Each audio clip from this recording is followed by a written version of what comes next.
So yeah, this person brought this request. Congratulations to her. As you can see what she put up there, she passed her interview with the help of what I'm putting out here. Congratulations to her. So she said, I should teach you guys professional boundaries. Professional boundaries. Do you know what is professional boundaries? Professional boundaries. It is an interview question. Yeah, you can see it in interview. Of course, he just came back from interview, so possibly they ask her or him, I don't know which one, what professional boundaries.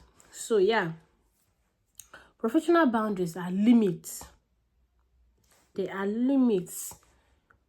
Things you are expected to do and things you are not expected to do within a work setting. The definition I have here, I said that professional boundaries at work in a professional setting, they are those physical or emotional or psychological limits you have to put in your place of work.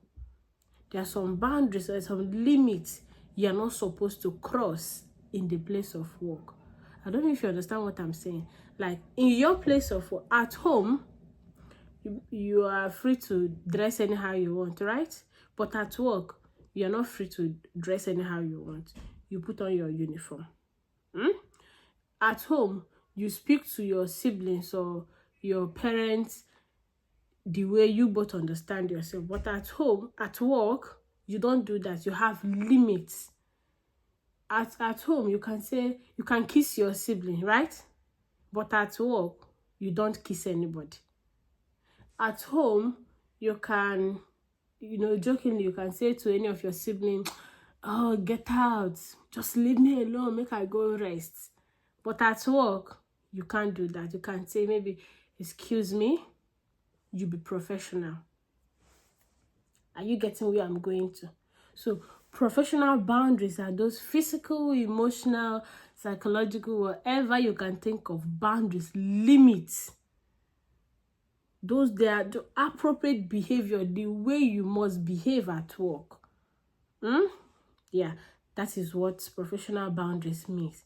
So you set these boundaries in order to remain respectful, your dignity to remain for you, So we have some illustrations or examples that I will give you so that by the end of this teaching, you will be able to understand some professional boundaries, or you'll be able to know if you are sticking to professional boundaries or if you are going against it, so you retrace your step. Because sometimes when we go against this, we have ourselves to blame. Most times, the result is not always good. You will regret after telling this person, hey, my husband did this to me. If I had known, I shouldn't have married this man. You told them, you think, you forgot that your colleagues, you go and make friends at work. I'm not saying that you might not find a friend at work. It's possible, but within the work setting, you have to be careful. You go and tell them everything about you, your family, your life, your lifestyle, and everything. In the end, they might use it against you. The best is to have a friend outside of work. So I have some examples here. I have maintaining and respecting personal space. For instance, you have a report to give to your manager, and you went to your manager's office. This is you. This is your manager, for example. You are supposed to maintain a distance. You're supposed to maintain a distance. Now you are coming so close, like you want to hug your manager, like you want to whisper into his ear to tell him that this resident is supposed to know. Your manager has his table. You're supposed to stay on the other side and do what? And give your report. You are not meant to go too close. Otherwise, somebody passing might think another thing is going on, or he might not be comfortable. I don't like someone coming too close to me. I don't feel okay if you come too close to me. So you can imagine in a work setting, you went too close. Especially when you are discussing sensitive topics, or You have to maintain a personal space. You have to, when you interact with them, you have to maintain a distance, a physical distance, a noticeable physical distance. You don't have to come too close. With that, you are maintaining professional what? Boundaries. I have another example here. Maintaining confidentiality. Coming back to what I was saying, you don't have to discuss what is not meant to be discussed at work. You don't discuss that. Otherwise, you have yourself to blame. For instance, maybe within the work setting, you've got a resident or a client that have a severe medical condition. And you have people that have come to do maybe work placement.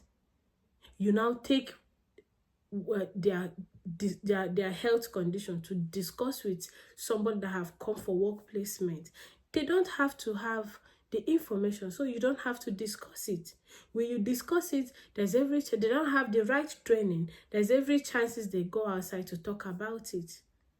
Confidentiality. Do not discuss information of your resident or your client to somebody that is not supposed to have the information. Even to yourself. You don't go to work and start telling your colleague, my boyfriend did this to me, and I'm going through emotional stress. Now, if anything goes wrong, maybe common mistake that anybody can do, they might wake up to say, yes, she's having issues with her boyfriend. She brought it to work. You will have yourself to blame. Hey, my husband is doing this to me. My wife is this. My child is this. No, you don't have to. The next one is respecting people's opinions. We have to understand that everybody have different opinion about everything. Like I used to say, your opinions and whatever you think and you write it out or you say it out is valid. It is valid to you. If I'm not satisfied with it, I go my way. I can say, okay, no problem, up to you, I go my way. You don't have to start arguing about someone's opinion about something. If you must argue, argue constructively. If you must argue, be polite. Don't take it personal. You don't have to take work things personal. It will be as if you have personal something with your colleague. No. Be professional. Maintaining professional boundaries. Okay, everybody have different view. There's a way you will write 6. Depending on my angle, I will see 9. Depending on your angle, you will see 6. It does not mean that I that saw 9 is wrong. Okay, I might see 9 depending on the angle. You that is seeing 6 say that I'm wrong. I am seeing 9 from different angle. You are seeing 6. I will say you are wrong. So both of us cannot be wrong. What do? We accept it and we go our way and we treat it the way we understand it. The end point is to arrive at one result. Yeah?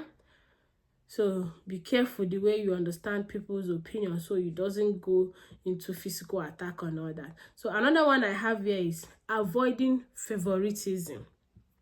Favoritism is a killer. It is a killer. You are working as a team and there is a particular team you prefer to work with. Like when you are working with that team, you bring out all your best. And there are teams that when you are working with them, you intimidate them. You don't even care. You just do what you want and you just go your way. Favoritism. That is not good. You have a particular staff. You show all the concerns and everything. You don't care about others. It will bring what? Hate. The environment will not be conducive. It will not be conducive. The next one I have here is setting limits on personal relationships. Okay, there's what we call setting personal relationships. I always advise, do not come to your place of work and start dating your colleague. It will not end well. It might put you into trouble.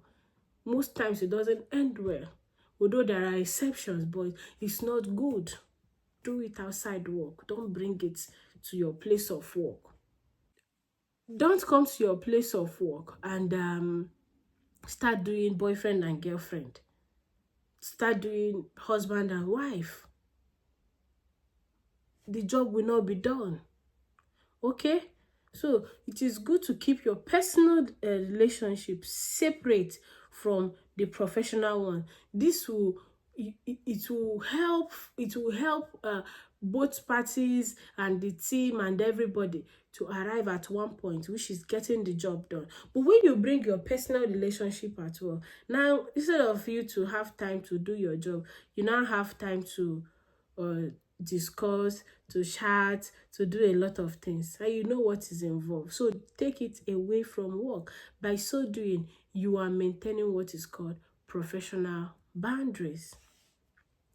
The next one I have here is establishing a clear responsibility. Now, what do I mean?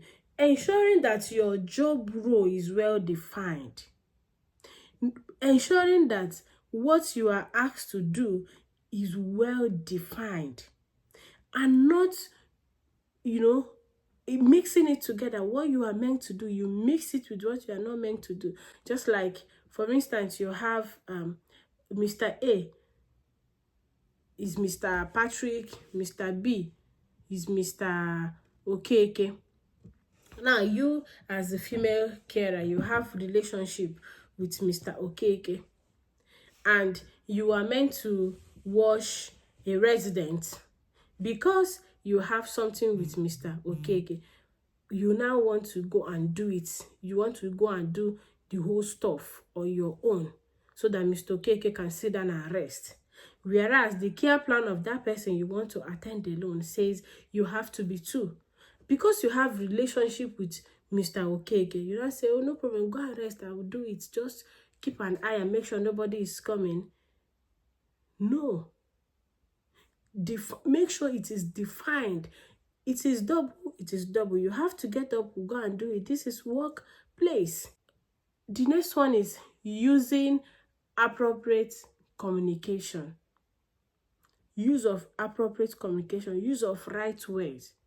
Avoid the use of F words. Avoid the use of, harsh words at work. Avoid it. You don't use them. Okay?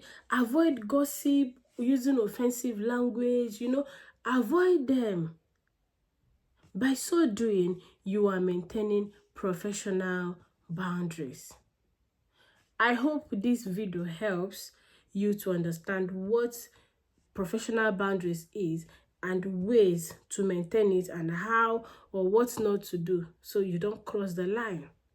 If you like what we are doing, please do not forget to like, subscribe to us. It doesn't cost anything, and put your comment in the comment section. If you have any question, feel free to put it in the comment section. And yeah, thank you.